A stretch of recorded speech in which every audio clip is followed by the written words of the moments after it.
17वीं लोकसभा सत्र के आखिरी दिन पीएम मोदी का संबोधन, भावी पीढ़ियों के लिए काम करने का लिया संकल्प। कहा 25 साल में विकसित भारत बनकर रहेगा। पीएम मोदी ने लोकसभा में राम मंदिर पर चर्चा के प्रस्ताव को बताया बेहद खास। कहा चुनाव अब दूर नहीं, कुछ लोगों को घबराहट। लोकसभा में राम मंदिर पर चर्चा करते हुए अमित शाह ने कहा भगवान राम के बिना भारत की कल्पना नहीं की जा सकती। 22 जनवरी को न्याय की लड़ाई की जीत हुई। लोकसभा में राम मंदिर पर चर्चा के दौरान ओवैसी ने दिया विवादित बयान। कहा बाबरी मस्जिद थी और रहेगी, बाबरी मस्जिद जिंदाबाद के लगाए नारे। लोकसभा में गृहमंत्री ने ओवैसी के बयान पर किया पलटवार। कहा क्या आप सुप्रीम कोर्ट के फैसले पर सवाल उठा रहे हैं? कोर्ट के आदेश से हुआ मंदिर का निर्माण। राम मंदिर पर कांग्रेस सांसद अभिषेक मनु सिंघवी बोले भगवान राम किसी की बपौती नहीं, हम सभी के आराध्य हैं भगवान राम। सीएए पर एक्शन में गृहमंत्री अमित शाह। कहा लोकसभा चुनाव से पहले सीएए को लागू करने के लिए जारी होगा नोटिफिकेशन। सीएए पर सांसद प्रियंका चतुर्वेदी ने मोदी सरकार की मंशा पर उठाए सवाल। कहा रूल्स अब बनाने जा रहे हैं जब सत्ता से जाने वाले। अमित शाह के चुनाव से पहले सीएए लागू करने के ऐलान पर भड़की आरजेडी। कहा समाज को बांटना चाहती है मोदी सरकार। भारत रत्न को लेकर जयंत चौधरी ने राज्यसभा में पीएम मोदी की तारीफ की। कहा मौजूदा सरकार के कामकाज में चौधरी चरण सिंह की झलक। राज्यसभा में भारत रत्न को लेकर हंगामा। जयंत चौधरी के बोलने के मौके दिए जाने पर खड़गे ने पूछा किस नियम के तहत दी गई बोलने की इजाजत। राज्यसभा में पीयूष गोयल ने कांग्रेस को घेरा। कहा कांग्रेस ने नरसिम्हा राव के पार्थिव शरीर को ऑफिस में प्रवेश नहीं होने दिया था, अब देश से खड़गे माफी मांगे। कांग्रेस सांसद प्रमोद तिवारी ने कहा अगर जयंत चौधरी एनडीए में जाते हैं तो उससे यही साबित होगा कि भारत रत्न की सौदेबाजी हुई। कांग्रेस पर जयंत चौधरी का पलटवार। बोले चौधरी साहब राजनीति से ऊपर हैं। कांग्रेस ने देश के किसानों का अपमान किया, सौदेबाजी जैसे शब्दों पर आपत्ति जताई। राज्यसभा सांसद रामगोपाल यादव ने जयंत चौधरी के एनडीए में जाने पर दिया बयान। कहा जयंत के जाने से नहीं पड़ेगा फर्क।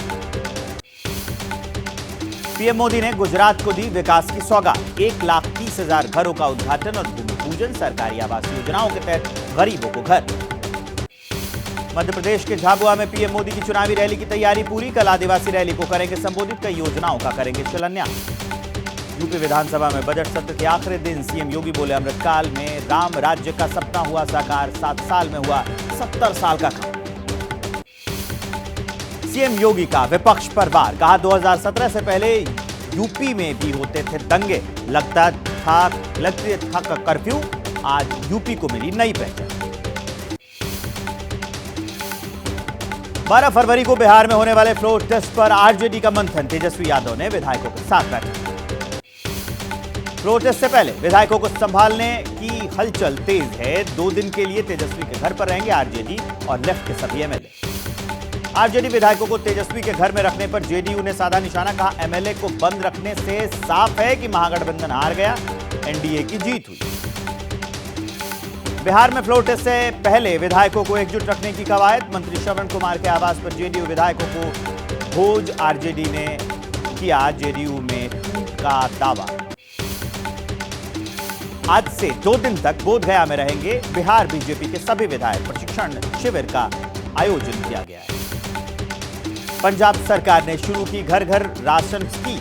हर 1.5 महीने में करीब 1.5 करोड़ लाभार्थियों को घर बैठे राशन मिलेगा। पंजाब में इंडिया गठबंधन को झटका। अरविंद केजरीवाल ने कहा राज्य की सभी 13 लोकसभा सीट और चंडीगढ़ सीट पर अकेली लड़ेगी आम आदमी पार्टी। केजरीवाल के बयान पर पंजाब कांग्रेस का पलटवार। अमरिंदर सिंह राजा ने कहा हमारी भी तैयारी लोकसभा की सभी सीटों पर लड़ने की। उद्धव ठाकरे का महाराष्ट्र सरकार पर निशाना। कहा महाराष्ट्र की स्थिति खराब, पहले 2 गैंग के बीच में होता था गैंगवार, अब सरकार में चल रहा है गैंगवार। पूर्व डेप्यूटी पीएम लाल कृष्ण आडवाणी से मुलाकात कर हरियाणा के सीएम ने दी बधाई। कहा राजनीति से ऊपर उठकर लिए जाते हैं सम्मान देने से जुड़े फैसले। चुनावी साल में कर्मचारियों के लिए खुशखबरी। ईपीएफओ ने 2023-24 के लिए ब्याज दर 8.25% तय कर दी है। यह पिछले 3 साल में सबसे ज्यादा है। गुजरात के वलसाड में स्कूल बस में लगी आग। हादसे के वक्त 30 बच्चे और 3 टीचर थे बस में सवार, सभी को सुरक्षित बाहर निकाला गया। यूपी के सोनभद्र में बड़ा हादसा हुआ। मिट्टी धंसने से 3 लोगों की मौत। प्रशासन राहत और बचाव के काम में जुटा। मुंबई के बोरीवली में महिंद्रा एंड महिंद्रा की इमारत गिर गई। एक व्यक्ति घायल हो गया। लोगों को बचाने में टीम। जम्मू में टेरर फंडिंग मामले में एनआईए ने 3 से ज्यादा ठिकानों पर रेड की। इस्लामिक मॉडल हाई स्कूल के कैशियर पर भारत विरोधी काम करने का शक है। एनआईए का ताबड़तोड़ एक्शन। जमाते इस्लामी से जुड़े लोगों के खिलाफ छापेमारी की। जम्मू, कुलगाम समेत कई हिस्सों में रेड। तमिलनाडु में 20 से ज्यादा ठिकानों पर एनआईए की रेड। चेन्नई, कोयंबटूर, नेल्लई और मदुरई में छापे। कोयंबटूर कार बम ब्लास्ट मामले में छापेमारी। किसान संगठनों का 13 फरवरी को दिल्ली कूच का ऐलान। किसान नेता सरवन सिंह पंधेर ने ट्रैक्टर ट्रॉलियों के साथ दिल्ली कूच करने की अपील। किसानों को दिल्ली में घुसने से रोकने के लिए सीमाओं पर बढ़ाई जा रही है सुरक्षा। यूपी बॉर्डर भारी पुलिस फोर्स वहां पर तैनात कर दिया गया है। हल्द्वानी दंगे की मजिस्ट्रियल जांच के आदेश। कुमाऊं कमिश्नर करेंगे जांच। 15 दिन में सीएम को सौंपेंगे रिपोर्ट। हल्द्वानी हिंसा पर सीएम पुष्कर सिंह धामी की 2-2। कहा, दंगाइयों को किसी भी कीमत में नहीं बख्शेंगे। हल्द्वानी हिंसा मामले में अब तक 16 लोगों की मौत। 5 आरोपियों की हो चुकी है गिरफ्तारी। हल्द्वानी शहर में कर्फ्यू हटाया गया। हल्द्वानी हिंसा को लेकर पूर्व सीएम हरीश रावत का बड़ा बयान। कहा, पर्सनल लॉ में हस्तक्षेप करने की कोशिश का हो सकता है नतीजा। बंगाल के नॉर्थ 24 परगना में चीन के खिलाफ मुस्लिम संगठनों का प्रदर्शन। चीन में मुसलमानों पर जुल्म का विरोध किया। कोलकाता के अपोलो अस्पताल में भर्ती हुए अभिनेता मिथुन चक्रवर्ती सीने में दर्द की शिकायत। केरल के वायनाड में मननथावडी के रिहायशी इलाके में जंगली हाथी का उत्पात दिखा।